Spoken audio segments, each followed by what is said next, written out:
Welcome to the Pantheon Plus Rewind.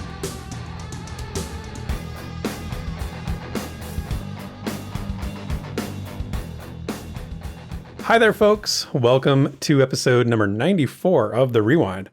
If you've just discovered The Rewind, your perception has led you to the only weekly podcast covering the development of Pantheon Rise of the Fallen. Our epic quest at Pantheon Plus is to build community and make waiting for this game's development something we can all enjoy. This week, we check out the March 2022 producer's letter.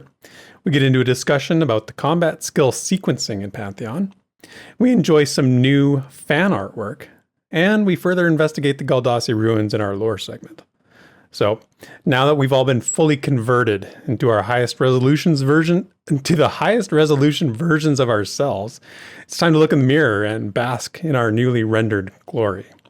Join me, Theric, and my 4K co-host, Desrin, and we hope you enjoy this week's Rewind. Man, I kind of butchered that intro there, Desrin. I was going to brag about about our witty intros every week, but I did kind of butcher that one a little bit. But oh well. I loved the spirit of it, though. I thought it was very appropriate.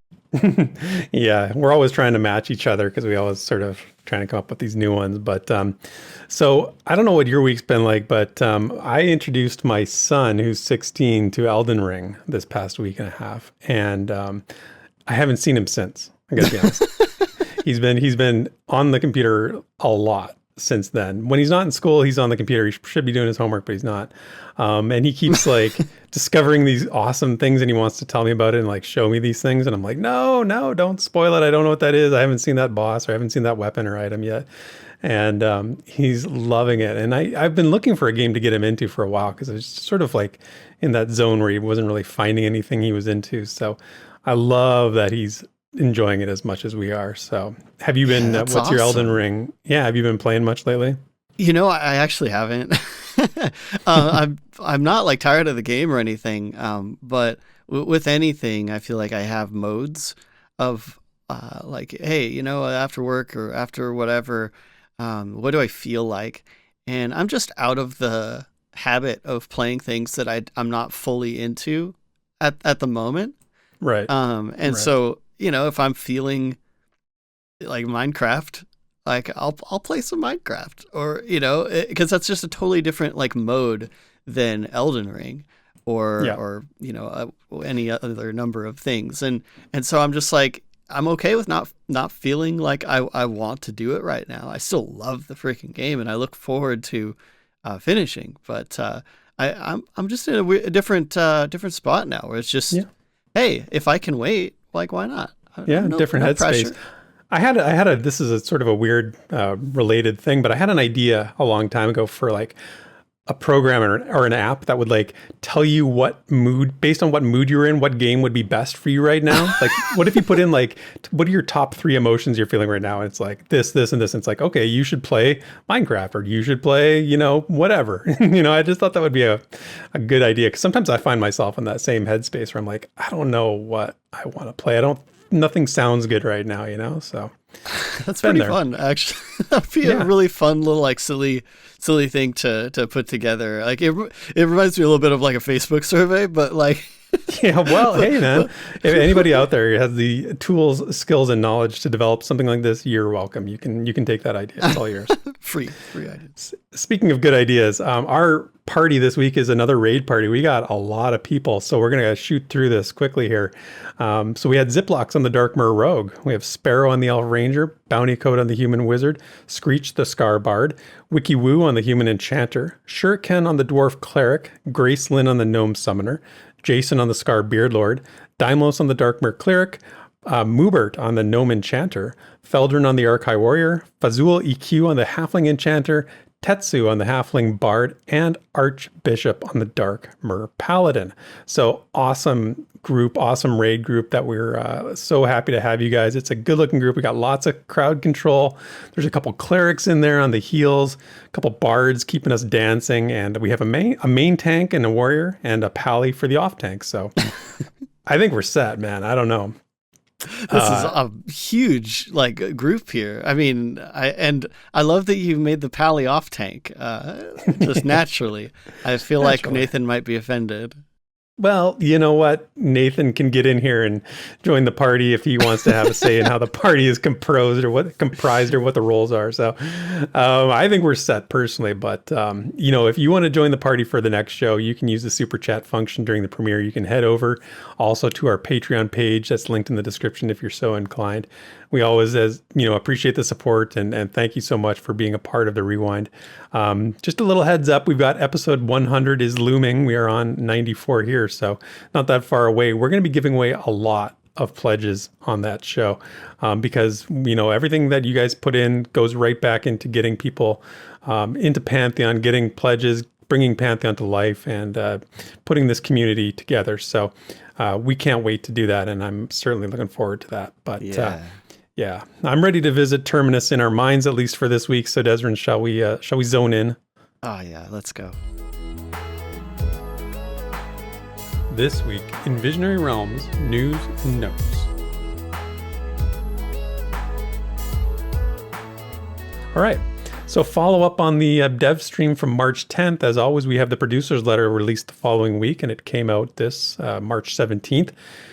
And we got some visual treats to savor in the form of some screenshots, a 1440p ultra high def montage of the video that they showed in the dev stream.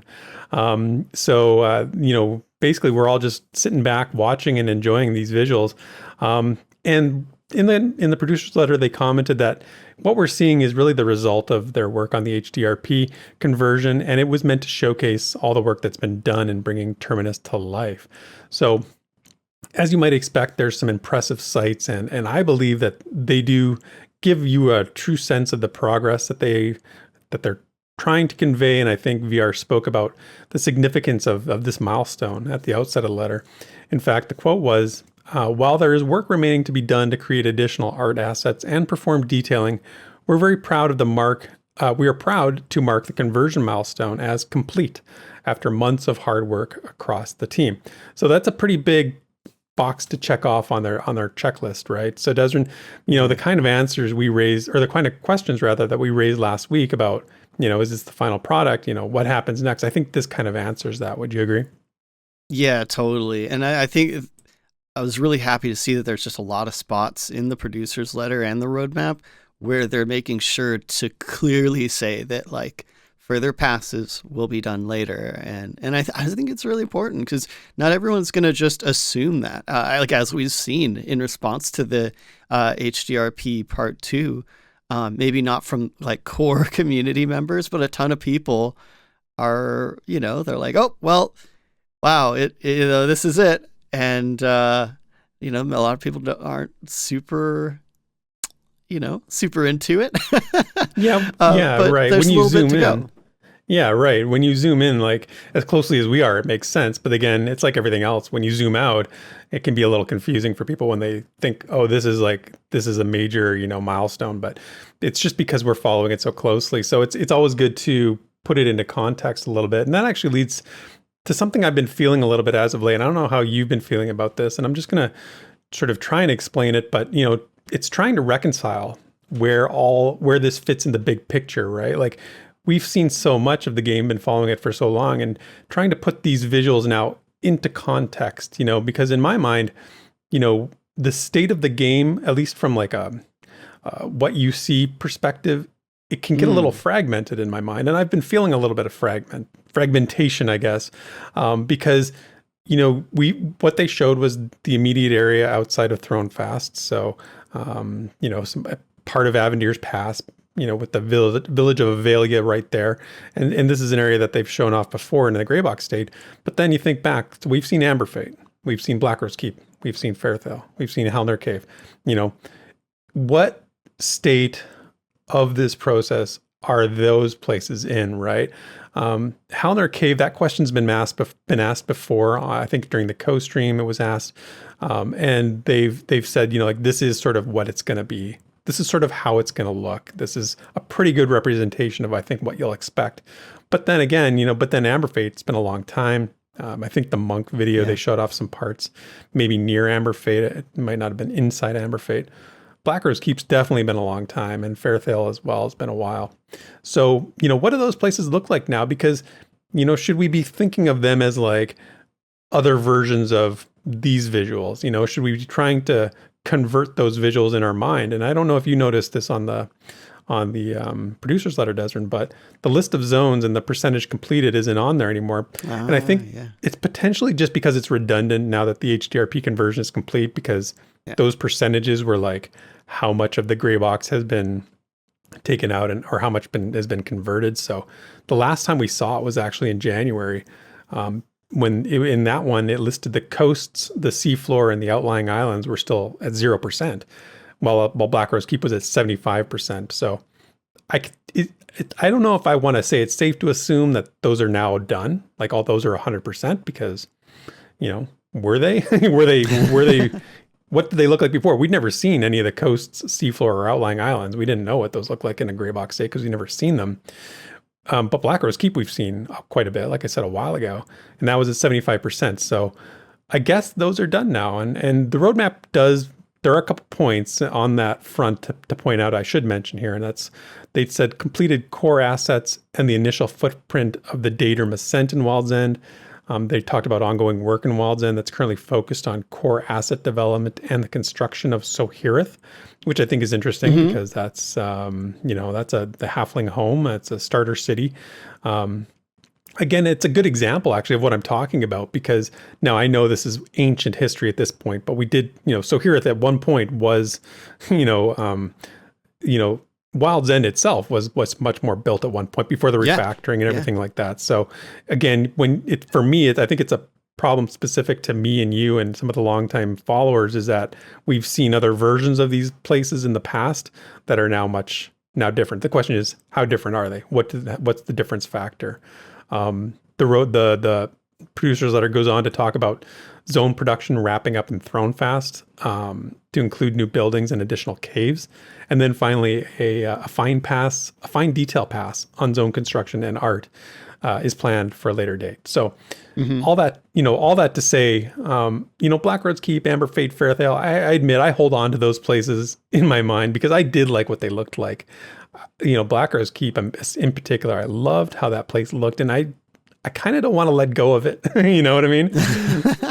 It's hard to let go of it. And the gray boxing is one thing. That's not like there's no connection there. But when you get an idea of something in your mind, it can be hard to change that. So I honestly hope that they haven't changed. I hope they haven't changed those zone designs too much. I feel like the conversion is going to be a real shock to the system maybe when it's shown, but maybe not so much. I don't know. And even Amber Fate, the thing with that is that it's not even technically on the alpha roadmap because it's not on King's Reach, right? So I don't know. That's a lot. I've said a lot there. How do you feel about all that? How different do you think those places are gonna look, Des? So there are a few things here, and it's really interesting you bring this up because on one hand, we have to remember that this is just conversion, right? So all these zones, like including the coast and everything, it's just a matter of converting them from gray box to the new terrain. But when you're talking about these zones that are already pretty much built out, I'm sure they'll look a little bit better just because things have been converted to HDRP, because all those assets, you could think of the crystals or something from Halnir, maybe right. They're probably they're still the same asset, but with additional lighting updates that can, and tools and stuff that the HDRP can support, I'm sure they'll look better in some extent, but I wouldn't expect them to be completely different, except for, I believe Black Rose was getting redone a while back. So I do expect that to look, different than what we've seen in the far past. But it's really interesting that you bring this up because just last night, I was talking to a friend of mine who isn't interested in Pantheon at all. He's got no allegiances to MMORPGs. He's more of a sci-fi guy. Right. But I went through the whole timeline of Pantheon, and we got to go from screenshots from early, the early demo to as they started building it out, and then all the way up to when Project Fairthale was announced, and then pre-refactor, post-refactor, and then pre-HDRP, the gray box, and then post-HDRP now, since we just got that, and went through the whole timeline just because I was really curious about his perception. And sure enough, he was like, yeah, I mean, it looks worse now.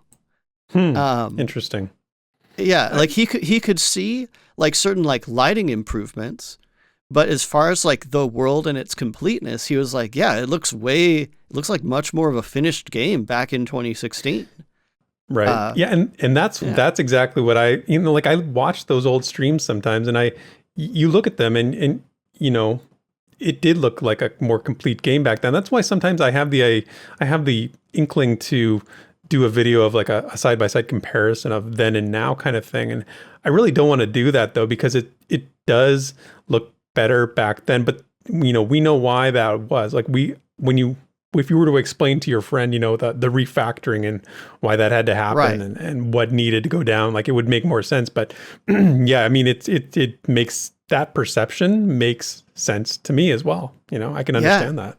And what's interesting about talking to my friend, and I don't want to give the context to the conversation because it'll start a whole other conversation. But basically, when I explained that, like, yeah, in, you know, 2018-ish, you know, it was come to a head where they had to redo the game. They had to refactor basically everything. And he once he understood that, he was like, oh, that's actually really incredible that they would do that and not just keep trying to push out a game that looks finished but is under the hood bound to have issues in the future. And so with that context, he really appreciated it compared to other projects out there that take the typical approach of make it look as done as possible to get people's money. But without explaining that, and without him understanding the reasoning behind like basically remaking the game, he was like, yeah, off the cuff. Like it looks like a backwards step in a lot of ways. And but with the context, he's like, yeah, that's awesome. He's like, it doesn't matter as how long it's been. It's just that, you know, the game itself is in a better place now, regardless of if it quite looks like it yet, you know? Yeah. Yeah. You know, it always depends on your starting point, right? Like where did you start watching closely? And yeah, so I think for the long time followers, my fragmentation of perception is a little bit more understandable. But again, you also get the context of why it has to look like this, why it looks like this now, and why it's, you know, because it does. I mean, you know, the dev stream was very oohs and ahs, and I like how it looks. I appreciate how it looks, and I think it looks really, really nice, and I have no problem with it whatsoever. It's always just like, you know, you have to keep adjusting your mental expectations, your mental picture of what the world's going to look like, I guess, at the end of the day. And as time goes on and they reveal more areas that have been refactored and now gone through the HDRP conversion, I think I really just hope, I guess maybe what it is I hope we're just on the final, you know, like we're as close to the final look as we're going to get. Like we're not going to go through another changeover in terms of the world now looks like this, you know, from a major standpoint. And I get that there's more polishing and there's more assets to be created and implemented, but right. But that's why this is a big step, right? That's why the HDRP conversion being marked complete is a big deal. Is like, this is it. Like from now on, this is the game in its refined and, you know, well put together version, you know, versus the potentially hazardous version that we would have got that looked, you know, in some ways better. But it's still a big deal because it's like, this is, we can hit the ground running now. Like anything from here on is Pantheon. It's Pantheon now.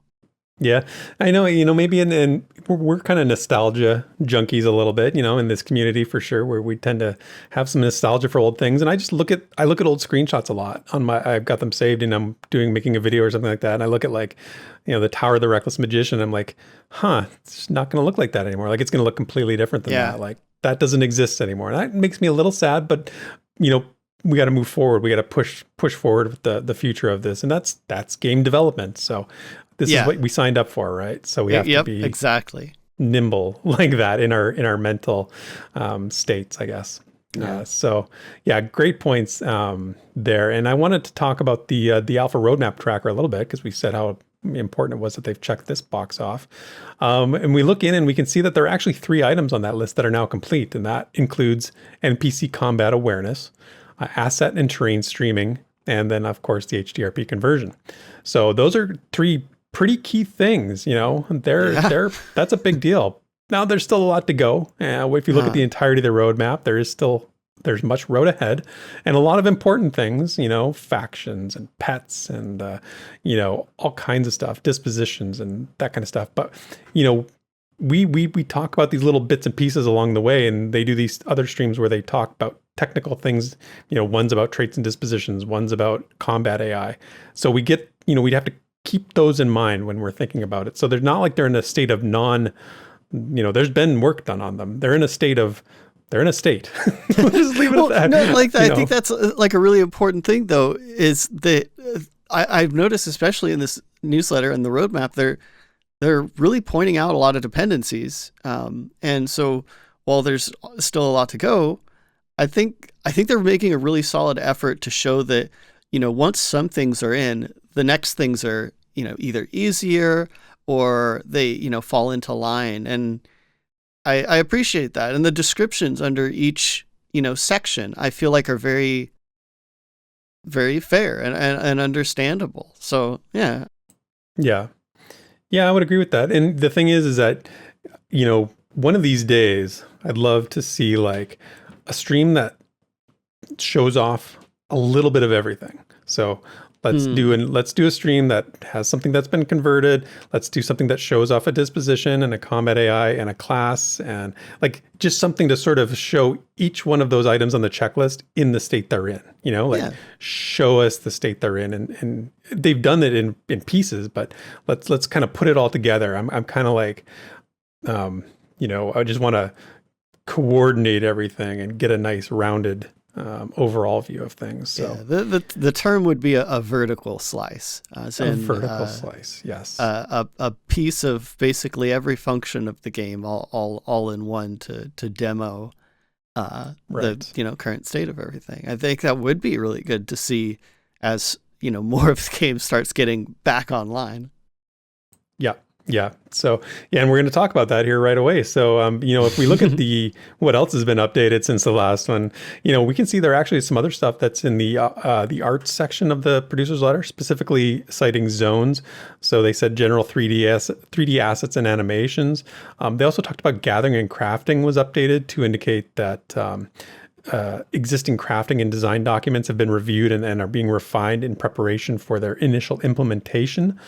So that's exciting. A lot of things fall under the to-do category, like I talked about. So there's, like I said, still ways to go. But, you know, progress is progress. And, you know, what's next for them? This was a big part of the conversation in the producer's letter because they've talked about the recent, the networking solution has to get started soon. They said I think we talked about it in January, February, that March was their plan, and they confirmed it's now happening. Here's the quote from the producer's letter. They said, once our new networking solution is in place, we'll have a fully scalable infrastructure ready to handle the player loads in alpha, beta, and launch.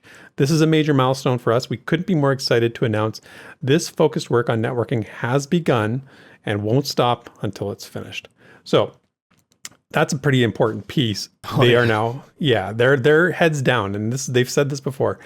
We should probably prepare ourselves for, you know, a time where we might not get as much active development news as we're used to. Well, you know, they say the networking work isn't going to stop until they're finished. So really, this is critical. And I would encourage everybody, if we talked about it before, but you should go watch Bazgrim's video on networking to get a true sense of how important this piece is. Because this is a make or break moment. Like that was the title of his video. And I don't think that's hyperbole to say that. So they, you know, they're entering a critical phase of game development here. And they even reference in this quote, they say beta, you know, launch. Like they never talk about that kind of stuff. And they never use those words. Those are like swear words, you know, like don't even say that because we're, you know, I mean, in the community, you know, I think there's a healthy split about who feels they will get to alpha this year and who feels they won't. I'm going to be the optimist and not give in to the hype killers in the community. Desert. But nonetheless, whether or not they do, but this is a critical phase, and they got to get through this. And I, trust in Kyle. Trust in Kyle. We've said that before. Any comments on the networking thing that they talked about in the producer's letter, Des?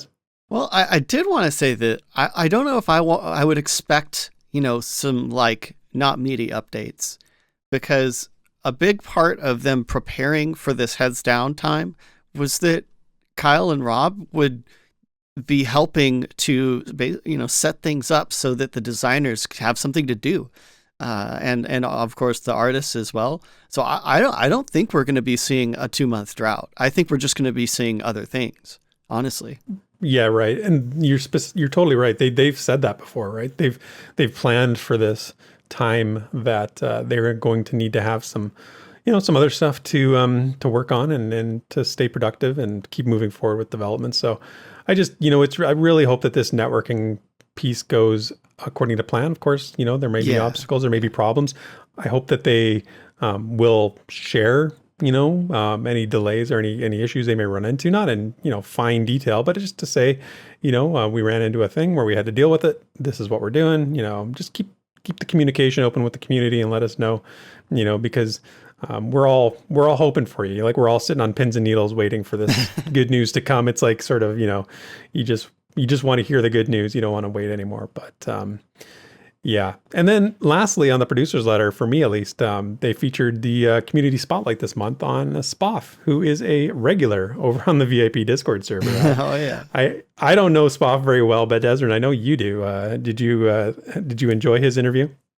I mean, I don't know if I would say I know him well, but he's like one of the only community members that jumped right into Mortal Online 2 with me. Right. And so that's kind of my in with Spoff to kind of get to know him. And he's a staple. He's a staple of the Discord community. But it's funny because I feel like a lot of things we agree on. And it's fun to play with folks that, I don't know, you might not usually play with, right? And get a little more insight into like how people are normally, right? And I think that it's a good like perspective, because you could think anyone in the community, is like a certain way, and then you actually play the game with them, and it's like, wow. Yeah, it's like I jokingly always say, like, I can't wait to get a beer with the crew, the typical Discord crew. Yeah, and people, like, if you're not on the Discord and you've pledged to Pantheon, it is out there. Like, we could say that now, just so you know. Yeah. But there's several people that are always on, and it's a lot of conversation is started and continued by a same set of people, and I'm like, man, one of these days we need to like just go get a beer together. So true. It's just on so that true list, that, interacting with people is so different when you get out from behind the keyboard and you're actually on voice, or you're just doing the thing that you do. You're the commonality you have is gaming, and you're gaming with them. It's just a whole nother. It takes the relationship and just makes it so much better. So, that's great. I was happy to see that. So I learned about him. He's got old computer stuff history like I do. He actually sounds like he's been got vintage computing experience than I do. So that's saying something. So cool to learn that. But what about just before we finish up the producer's letter here, anything you wanted to mention? Well, I would like to go out on a limb and say that I actually feel like this is the best newsletter to date. Cool. Okay. And, yeah. It's, I think that the reason would be that, like, there's a lot of clarity in each section, and they strike a great balance of like, here's where we are, or here's where we were, here's where we are, and here's what to look forward to next, or like, this is what to expect coming. And I feel like they've just made a lot of improvements. They've gotten a lot clearer with things like like if you look at the producer's letter, which obviously we recommend that you do read through, as much as we're happy to recap and go over stuff, but it's good to read through it. And right off the bat, they're talking about like when they're talking about how they're doing testing. QA was doing testing, and it led to some preliminary improvements to the user experience. And they're talking about combat feedback and UI, but they immediately make sure to clearly say that this isn't a UI update, but rather they're using the existing UI to better give combat feedback and help with onboarding too, because that's, we're moving towards alpha, so it's like, You're right. Go ahead. Yeah, I was just saying that's a great point. And I actually debated bringing that up in my notes as well, because the talk about improving the onboarding experience and more feedback in the UI, I thought was really, really interesting. That usually, I mean, I'm not a game developer, but to me, that seems like something that happens when you're looking to get close to that being a reality. You know what I mean? But on the other hand, I also was of the mind that there still are a lot of features that, things on the roadmap that aren't in a state where, they're not in a final state or in a near completion state. So, how much of that can you do when you can't teach somebody about a feature because it's not in the game yet? You know what I mean? Yeah, true. I guess you can get the basics down, but you can't really go too deep on perception when there's no storylines in the game. You know what I mean? Right. And I think that there's always going to be a certain amount of parallelism between things that are being refined currently. Like, if the combat awareness and stuff is like working, they can refine that and see how it plays. But, if there's no pets yet, which is, kind of where we're at, those things might not match up, but they can still refine the one thing to a point. It's just that when they bring in the, next feature, it might shake it up a little bit. But in this like specific example, I think it's really good for them to be clear because, they talk about UI. And this has come up before, and you could totally see them being like, "Oh yeah, we're making some UI improvements," and then everyone's going to be like, "Oh man, they're hiring a UI person," right? but they're in the span of just a couple sentences, they made sure to like not only show that, hey, this is what we're kind of doing, but also set the proper expectations. And I think they do that throughout the newsletter, throughout the roadmap, and like they'll saying that, hey, we have some refinements to come in the future, but this is what we did. This is where we're at. And I think that the coupling of those things, I think it's going to set a lot of correct expectations when it comes to, people, what they're looking forward to. Yeah. Yeah, I would agree with that. Taking the UI and always trying to improve upon it is definitely a good thing. It's such an essential element of the game experience for anybody, whether it's a new player or a long time player. It doesn't matter. So that's a good point. And again, like you said, go and read the producer's letter yourself, see what you think of it. For me, it's there's no lore in it, so it can't be the best one ever. But still pretty good. The montage video, though, even though there's a little bit of back and forth throughout a few sections of the community that. And I wasn't planning on bringing this up, but it just makes sense to. And that's is it good that they want to show off and do this B-roll and screenshots? There's a whole bunch of screenshots in the newsletter as well for something that's not done. And I think a few people were like thinking that VR is kind of sending a bit of a confusing message with like, hey, why are you releasing what could be perceived as media material when it's not the final state, unless you want people to see that as the final state. Yeah. And to me, I just think it's a matter of context. As long as they put the context in the newsletter, which I feel like they did,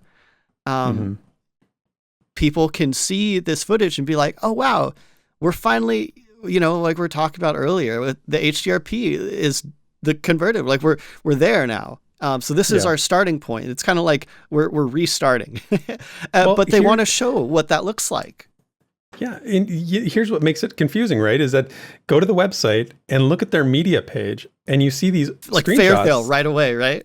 that look completely different from this. And you're like, Yeah. wait, what? Is this a different game? You know, like this doesn't look the same as this. So it is confusing. And that's the whole conversation we had already is, you know, there's like these two different worlds right now that exist. There's this, and then there's some other stuff. And so they need to either update the website with, you know, current.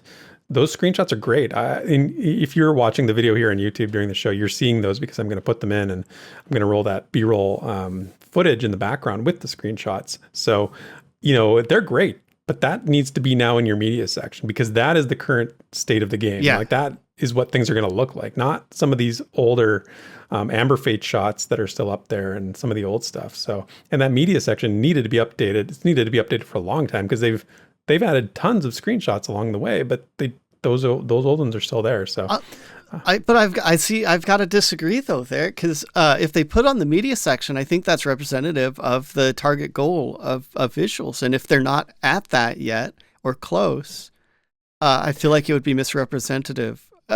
What I'm saying is, I think the image, the screenshots, and the B-roll video being part of the newsletter. Because they were all released together. I feel like that's their context. That's where they should live. Because if you rip them away from their context, I think it actually changes their meaning. And the meaning of the B-roll is, hey guys, like we're here, in-game stuff, finally. But because it's not the target goal visually, if they put it on the media page, I feel like that actually is what sends the mixed message. Yeah, and that's fine. But then does those ones that are on the media page, are those representative of what the game's going to look like? Right? Like, So that's the conundrum they're in, right? Because I don't know if they still are, right? Yeah.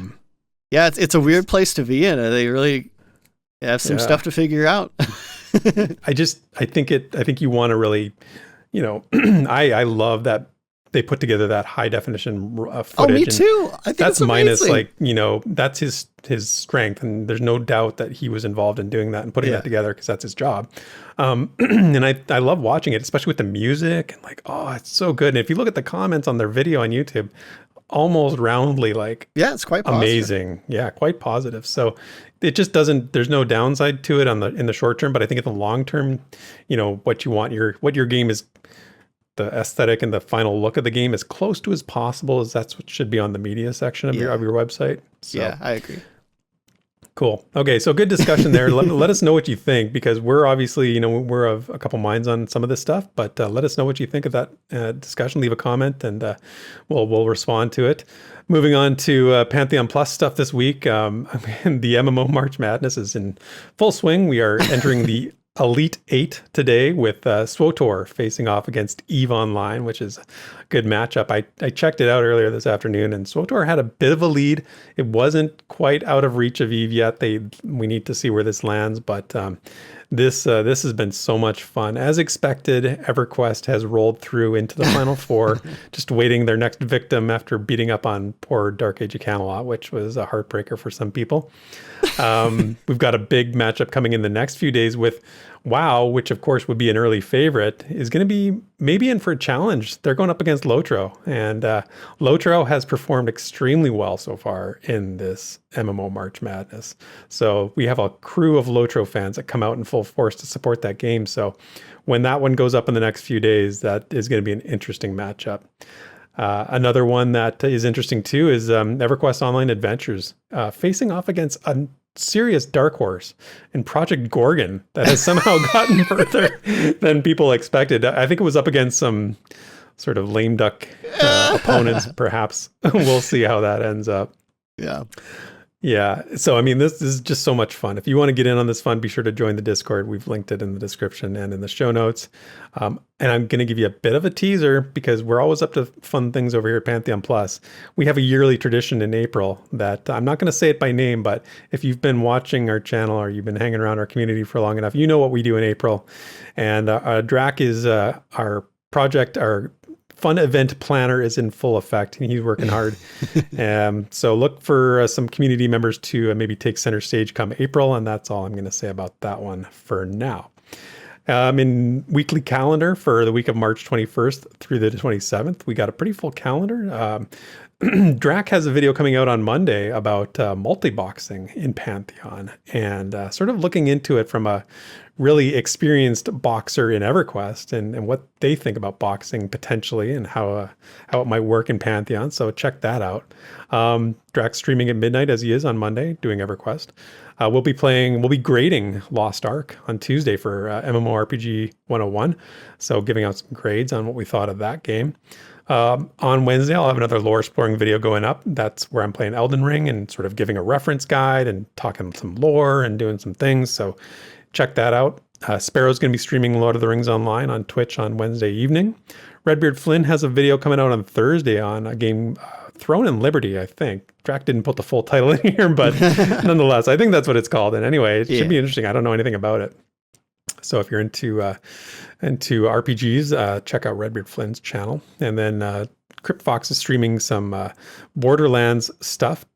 Tiny Tina, and I don't know anything about Borderlands, so I'm just totally at a loss here. It's like a D&D themed expansion for like it's a D&D themed Borderlands thing from what I understand. So it's semi-relevant. It's semi-relevant, yes. Well, so check out CryptFox's channel if you like that kind of stuff. And then on Friday, RedbeardFlynn again is doing another all-day anniversary stream for his channel, so always a good time over there. But that's the Pantheon Plus crew and what we're up to this week. Hope you can join us for all that fun. But that's it for this week's VR News and Notes. When the Pantheon community speaks, we listen. So let's dig into the forums and fan projects to see what the discussion's all about. All right, this week we have a little quick talk based on a thread from the official forums, of course. And this one started by Premier Regular, Feastycentral. So I wanted to grab something that wasn't like all about the newsletter or HDRP Part 2 stream, because that's of course what pretty much all the conversations right now are centered around. And we're spending plenty of time on those. So for sure. Yeah. Also, this thread, just so you guys are aware, this is posted basically right when I was taking down my show notes. So it's still very fresh, and I don't think there are any replies as of right now. So it's time for us to generate the conversation. Let's generate this conversation. Yeah, we'll be the community for a moment here. And the thread's titled "Thoughts on Skill Weaving," and Feasty's post is going to. Here, I'll just quote it here. It says, I'm curious to know people's opinions on skill weaving in games and what their expectations for Pantheon are. I'm not referring to skill animation clipping. I think it means animation canceling, or anything that isn't working as intended by the devs. More so instantaneous skills that can either be used within the global cooldown or don't trigger the global cooldown in the first place. So this would make combat feel faster paced and busier. And I currently like it in other games, but not sure if it would take away from the slower intentional combat I believe Pantheon is shooting for in this game. So this is basically how I think of it is there's kind of two schools of thought in how abilities are handled. And we've been over this, I think, on the Rewind before or elsewhere, but it's kind of the global cooldown versus non-global cooldown. But within the global cooldown system, there is something a lot of games have employed, which is there's always exceptions, right? Mm-hmm. Yeah, exactly. And so I think Feasty is asking about those exceptions, like how do we like those? Now, I don't know. Have you played many games that have that kind of it's got global cooldown, but then there's some abilities that don't? Yeah. Well, most recently, Final Fantasy XIV, I think pops to mind. And I'm not an expert on this kind of thing, but I enjoy the aspect of trying to slot in, trying to get skills in that aren't on a global cooldown, that you're trying to get them maximized in terms of the time that they're unavailable to you. You always want something available. You always want to be doing something. And when you make a mistake and everything is on cooldown, you're basically, you're out of, you're not doing anything productive. I don't know. It's a tough question to ask because games do it very differently. Like I did think of EverQuest 2 as well with this. I think when you've got, skills of a certain type. So let's say you've got a group of skills. Let's say you're a monk and you've got a certain number of punching skills. Now, should they all be on a global cooldown because they're all punching skills, or should you have one that's different? Should the one that we build up, the blazing hand punch, whatever it's called, should that be separate because it's unique, right? And even as a charged skill, would it even work on a global cooldown, right? Like like I said, it's a bit of a difficult question to answer without knowing what skills you're talking about. And I also just did a video not too long ago talking about the wizard class in Pantheon because I have some experience with that class, and the weaving, they're trying to emphasize the weaving aspect now. And this is why I think this question is really relevant, is because in the wizard class, what you want to do is you want to be using fire, ice, arcane now more interchangeably. You want to go from fire to ice to arcane because you're going to get certain benefits from that, as opposed to the way it used to be where it was stay in one school, get a benefit that ended up not really, like, there was no cost to it. The benefit was too great, so there was no incentive to ever do anything else. But in this, what they're going for now with weaving is as a skill mechanic in Pantheon is make it more beneficial for you to weave, but not just like one to the other to the next, trying to find different combinations of weaving. I like that idea. That mentality works, and I think that is a cool idea to explore, and I want to see how it works in Pantheon. Well, so I think there's actually two different things here, because I totally am with you about the weaving as they say it for the wizard class, but I think that's not exactly what Feasty's talking about, because even the spells that the wizard has, you still have to cast those spells. Like there's, it's not an instant thing, and if you have recently just cast a spell, or if something is globally cooling down, the 1 or 2 seconds or whatever that global cooldown is, the idea is that there are some abilities that ignore that you can just do instantly. Right. I think WoW and Vanguard had similar systems to this, where a lot of characters, I think to my druid, I had like a big instant cast nuke on the druid in Vanguard.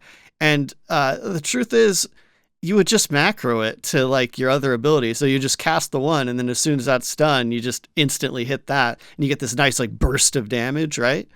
But there were like enough skills, I feel like, that they didn't actually serve a purpose of being like oh crap buttons, which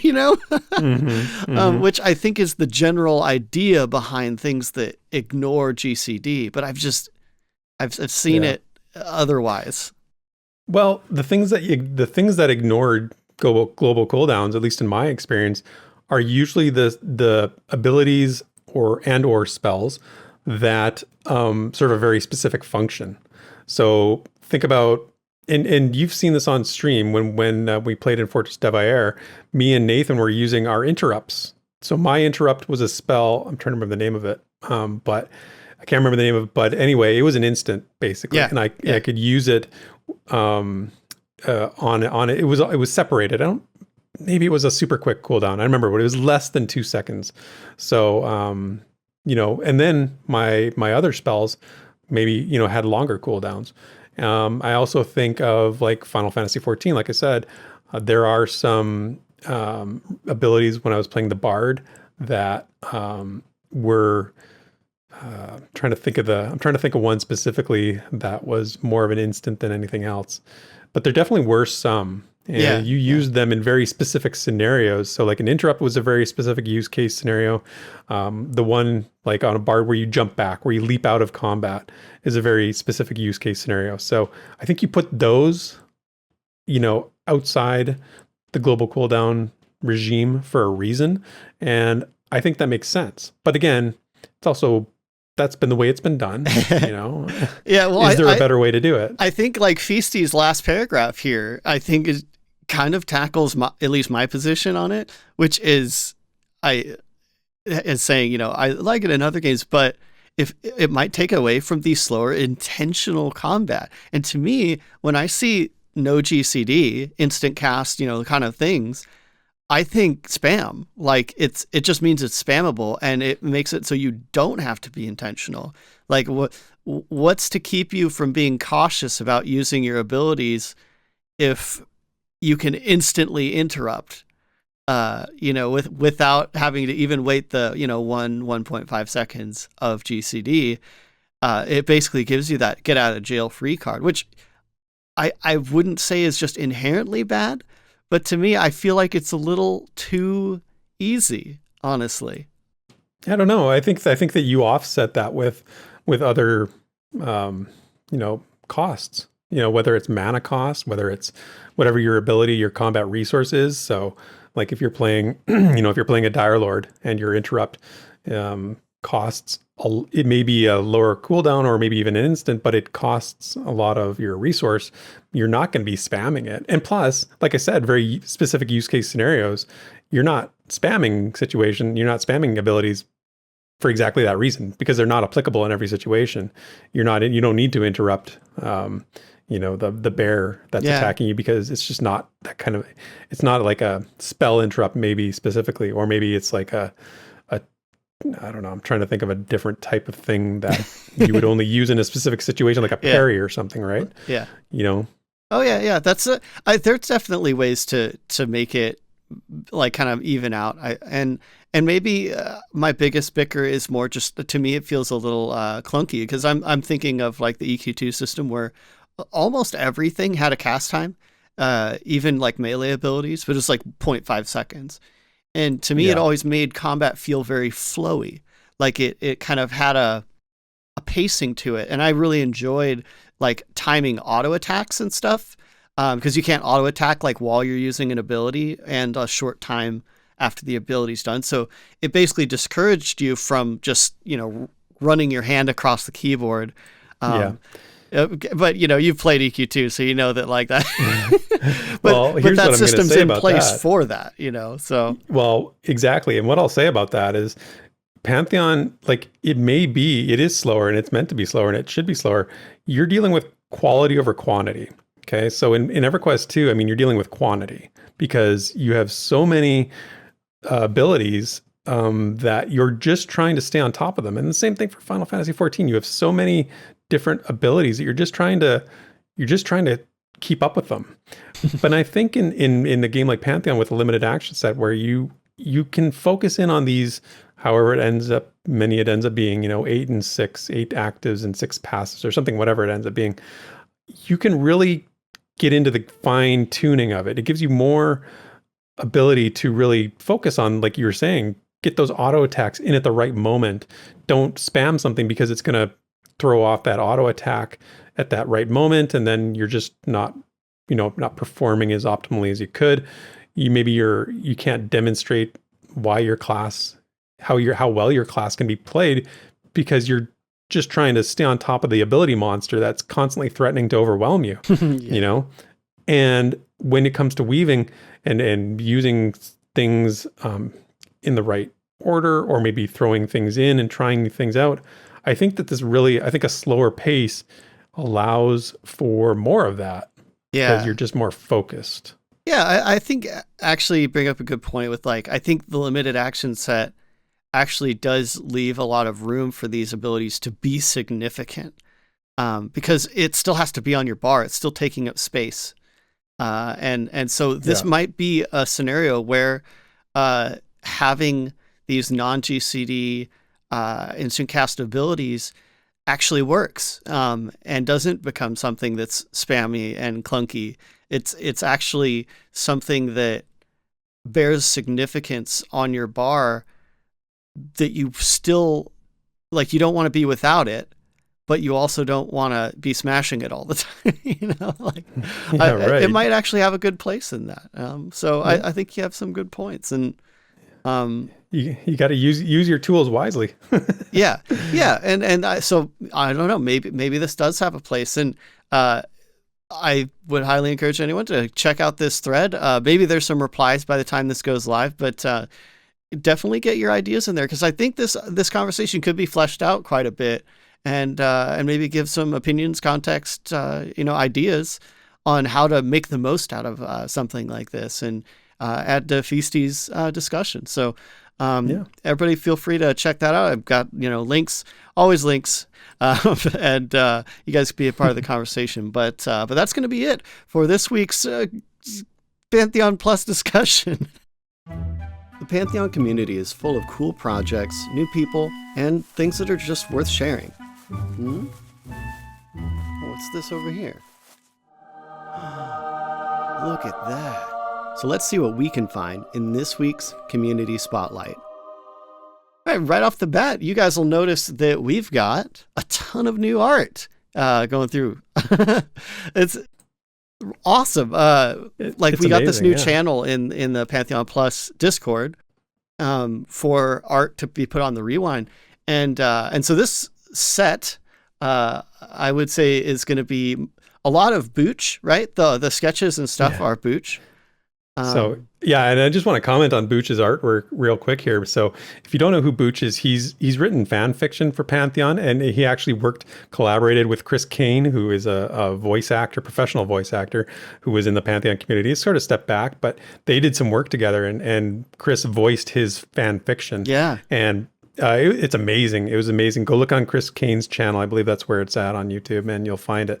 But Booch is a great writer, also an amazing artist. When he threw these in the Rewind art channel on Discord, I was so happy to see that, because I love to showcase this stuff. Yeah, totally. And then we've also got one from Quest, which we got from Twitter.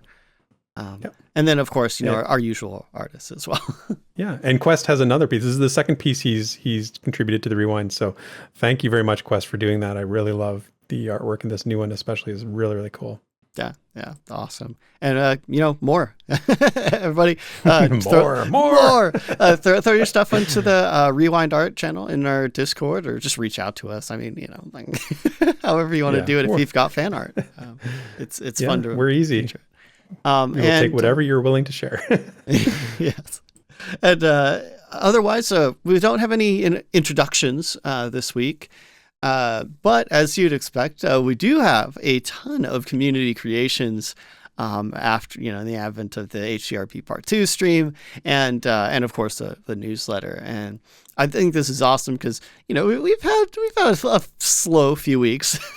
For sure, on community content. So let's dig into some of the YouTube here. So first off, I'm sure a lot of you guys have already seen this, but Bazgrim did a quick Baz Flash, 1 minute newsletter recap, which is always really digestible and everything. And then we've got RhysInRevelry, which I made a note to pronounce this correctly because I think I've been doing it wrong.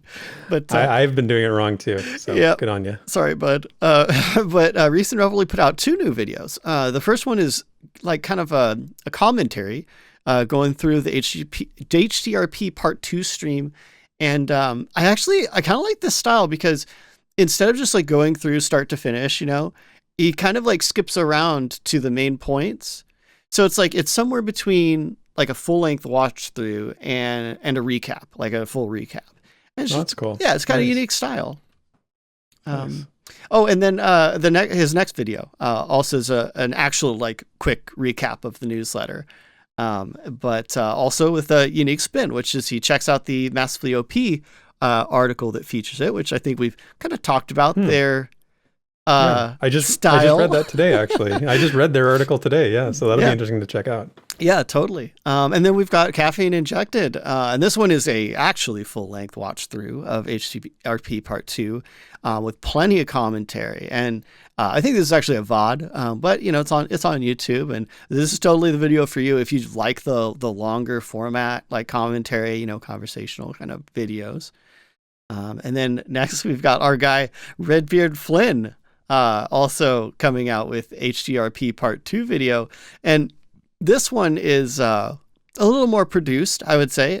But not only does it offer kind of the typical Redbeard humor, but this also is kind of his own take on the stream when it relates to immersion. He really kind of ties it in later on. And, I love his style, especially that fun little like scenario he puts in at the end of the video. If you guys end up watching it, I think it's very, it's just very fun. And Yeah. You're going to mention Nathan in a second here, but I don't see that you've mentioned his collaboration with Nathan. I don't know if anybody saw this, but this is the best thing ever. This is like it's a YouTube short. Him and Nathan do kind of a acting role play kind of thing. It's super funny. You got to check it out. it's true. Yeah. I should have mentioned that. It is super fun. I was like trying to be really specific with Pantheon related content, but that we can make an exception for that because that's really fun. And I mean, it's the collaboration that's just meant to be, right? Nathan and Redbeard, like these guys are complete goofballs. Peanut butter and chocolate, man. It's like the best thing ever. But I do have to give Redbeard a hard time because this guy, he cannot say HDRP if his life depended on it. And I noticed that. Dude, at this point, I would jokingly say he does it to just directly offend me. But you can check out Redbeard's HDPR stream. Shots fired. Oh, but you're awesome, man. I appreciate you. But yeah, and of course, we've got Nathan Napalm putting together his March 2022 newsletter recap. And this is going by like itemized. But, it's Nathan. You get... it's going to be good. It's going to be energetic, and he's going to have the whole spiel. So another way to digest the newsletter. And then we've actually got some fan fiction. We've got Crow Singer's next entry in the Sway of Storm. So this is chapter 20 now. And of course, accompanying artwork with that as well, that she does for each one of the chapters. So it's what a growing story, man. Like, holy cow. I know. I think it's getting near the end too. And this is like, oh man, this is amazing. I've never seen anybody create such a massive amount of fan fiction, in one collected tome, I guess. It's just incredible feat. Like it's a continuous story, which is really awesome. And I can't wait to put it all together when she's done. And I hear it is, there is an end in sight, but when it's all put together, I'm probably going to spend some time and just read it start to finish with the art and everything, full like immersion, right? But as long as she doesn't pull the George R.R. Martin on us and never finish the book, then I'll be okay. Oh my gosh, yeah! If she just infinitely delays the last chapter, oh my gosh, yeah, keeps us all hanging on. Crow. No. Anyway, I think that covers it. I'm really glad to see more content this last week, and I mean, we've still got a growing community of creators, and I mean, I can't wait for that momentum to just like continue so much that maybe one day I can't fit everything in this section. And if I did miss anything, room. Yeah, and if I did miss anything, reach out to me one way or another. And so I can put stuff in here. If you're a new content creator or if you know someone that's starting to do it or whatever, just let me know. It's fun to put it in here. And that's going to be it for this week's Community Spotlight. Sit back and relax. It's time for The Lore You Know. What do we see when we look at the Galdassi ruins of Wild's End? In this week's lore, Jan Gerhardt gives us the details of the stones that once loomed much larger. He tells us of the creatures known as Kroon that inhabit the area, while peeling away the vegetation that conceals the history of the Galdassi.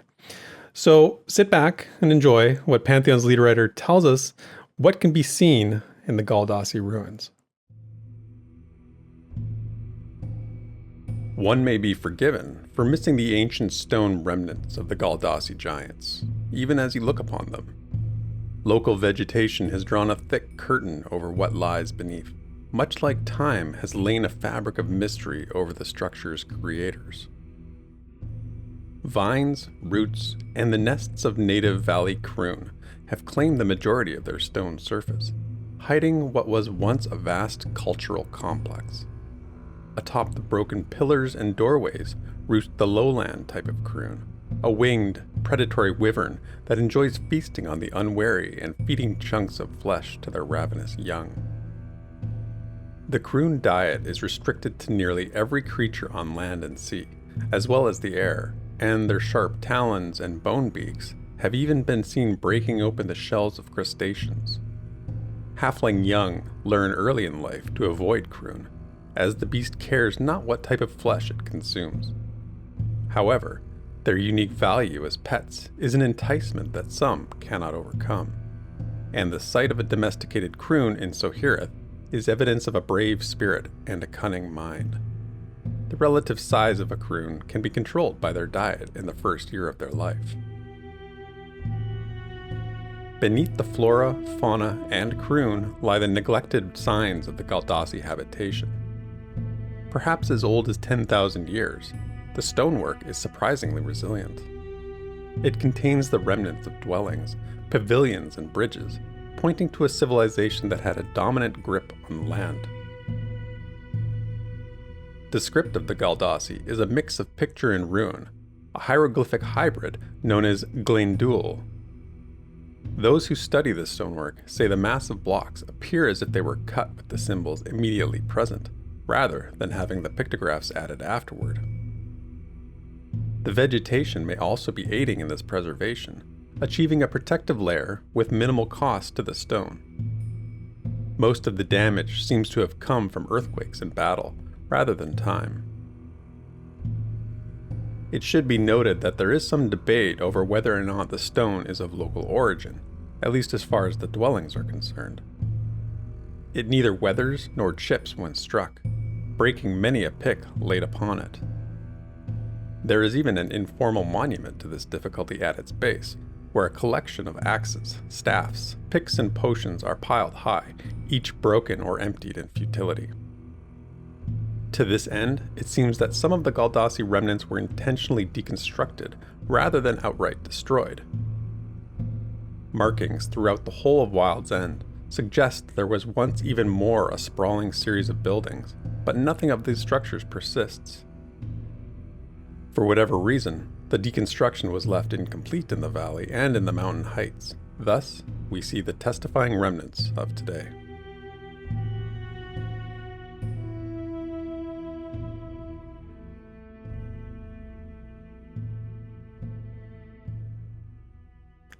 And that is the lore you know. And that wraps up another week and another rewind. As always, Des, thank you for all your hard work on the show. I really appreciate it. Well, back at you. Right on, man. If you enjoy the rewind, please subscribe to the YouTube channel. We've got lots of other Pantheon content in the works that I referenced earlier. Join our Discord for all the fun things we are up to, and hang out with me and Des and the rest of the Pantheon Plus community, just the Pantheon community in general, because we've got a pretty sizable crowd there over on the Discord. We're always up to something. Some of it good, and some of it we're up to some trouble sometimes. Some of it drag. I mean, no, I'm just kidding. Nice. I love that. Okay, yeah, exactly. I mean, whenever there's a activity for all tastes over there. It's so true. Yes. But thanks everyone for joining us today. It's been a good time, and until next week, cheers and thanks for listening. Toodaloo. Thank you for listening to this week's episode of the Pantheon Plus Rewind. Pantheon Plus is not affiliated with Visionary Realms. Be sure to check out our Twitter, Twitch, and YouTube channels under the name Pantheon Plus. You can follow Theric at Pantheon Theric on Twitter, and Desrin at DesrinDoes also on Twitter. And you can stay up to date with all things Pantheon at www.pantheon.plus. Until next time, cheers, and thanks for listening.